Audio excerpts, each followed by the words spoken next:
merong nagmamagante.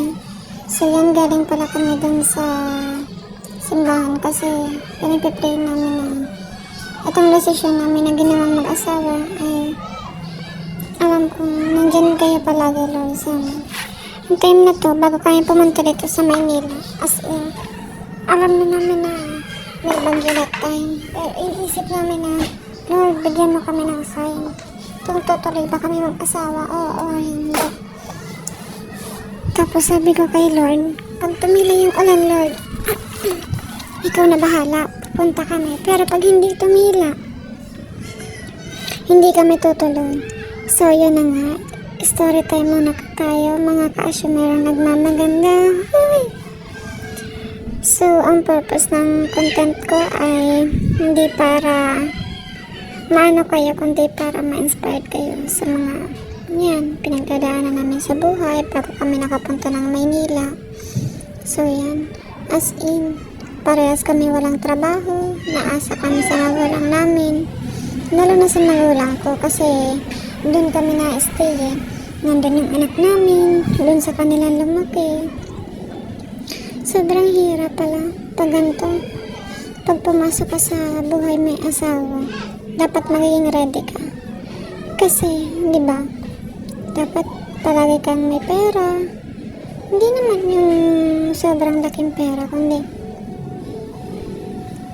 at least, yung pang-araw-araw namin na gastusin is maano namin, ma-provide namin. So yan pala yung aking Diyosawa. As in, ang pagpunta namin dito, dala lang namin bag, dala lang namin yung dalawang bag namin, tsaka isang travel bag. Yung iba, iniko bag na namin kasi as in, wala kaming pambili kahit lagayan lang. Yung mga eco bag lang ng magulang namin, yun lang yung kinuha namin. Sorry guys, may ingay pala sa labas. So, eto na nga. Bagyo yung time na to. Si Lord hindi talaga kami pinabayaan kasi humingi ako ng sign na, Lord, pag tumila yung ulan, didiretso kami. Pero pag hindi, sobrang lakas, hindi kami didiretso. So yan, hindi nga kami pinabayaan. Hindi nga umano yung ulan. Hindi nga lumakas yung ulan dyan. Huminto talaga. Sabi ko, siguro Lord, ito na yung sign mo na didiretso talaga kami mag-asawa sa trabaho ang hahanapin namin sa Maynila. So, bago kami nakapunta sa Maynila, taga Bicol talaga kami. Kung ano man po yung naranasan yung hirap ngayon, naranas namin. Financially, emotionally. Alam mo yun, yung as in, sobrang hirap ng buhay namin doon sa probinsya. Pero hindi yung tipong hindi na kami kumakain. Mahirap kami the way na madami kaming utang. Siguro nga mayaman may utang din, di ba? So, kaya namin kumain sa isang araw 3 beses. May merienda pa yan. So, yung ginawa namin is nagpasya kami na mag-aano kami ng Maynila. Pupunta kami ng Maynila. Hindi para takasan yung mga problema namin dito, kundi maghanap ng solusyon para mabayaran namin at least mga utang namin. Sobrang hirap na iwan yung pamilya sa Bicol kasi alam mo yun, hindi lahat ng bagay iaasa namin sa magulang namin. Lalo na may anak kami. So pagpunta namin dito sa Maynila, nag-decide kami ng Diyosawa ko na what if pagpunta natin ng Maynila, mag-apply ako abroad. Pero hindi pa siya pumapayag kasi hanggat sumasahod pa daw siya, sumasahod kaming dalawa. As in, mapunan namin yung pangailangan ng anak namin, yung sa magulang namin. Dito lang kami.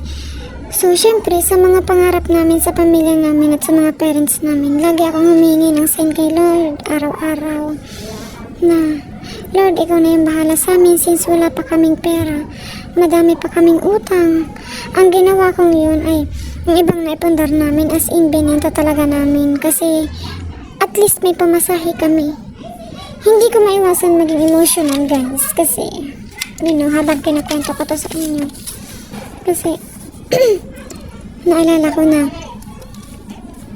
Ang hirap pala namin doon. First time kong mawalay sa kanila, kila mama at lalang-lalo na sa anak ko. Pero wala akong magawa kasi kailangan para sa kanila. Para nahanap kami ng magandang trabaho para sa future ng anak namin. Pero yung pinanghuhugutan ko talaga is yung magulang ko na pinatapos niya kami. Kailangan at least hindi lang dito tatapos yung future namin sa gantong buhay na kailangan pag umuwi kami ng Bicol, as in, iba na yung takbo ng buhay namin. So ayun, habang nasa bus pala kami, ay nasa van kami, sabi ko, Lord, nagpray talaga ako sa iyo na ikaw na bahala sa amin. Sana pag bumalik kami, maging iba ng takbo ng buhay namin. So pinagdasal talaga namin na kung ano man yung mga iniisip ko, sa iyo ko na lang, Lord, iaasa lahat. Ikaw na yung bahala sa amin. Hindi mo kami bibigyan ng problema, hindi naman namin kaya lagpasan mag-asawa, diba? Alam ko ginagabayan mo kami sa araw-araw. Binigay mo sa amin to, alam kong kaya namin tong lagpasan. At alam nyo ba, itong lahat ng itong humingi ako ng sign. Alam kong ginagabayan nyo talaga kami. Araw-araw ginawa ng Diyos. Yung pera namin halos sakto lang talaga sa pang-araw-araw namin. Pero, as in, sinasabihan kami ng pamilya namin na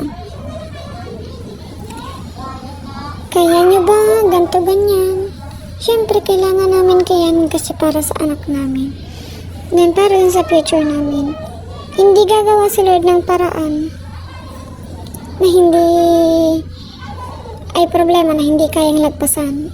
Siguro lahat naman tayo may problema.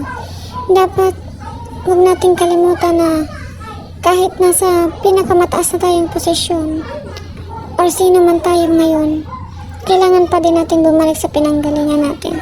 Hindi yung porket tumaas na yung ranggo mo, naging ganto ka na, so naging mapagmataas ka na din. Don't forget to follow, share, and subscribe my YouTube channel and my Facebook page. Also here in TikTok. Thank you guys. Maraming salamat. Hope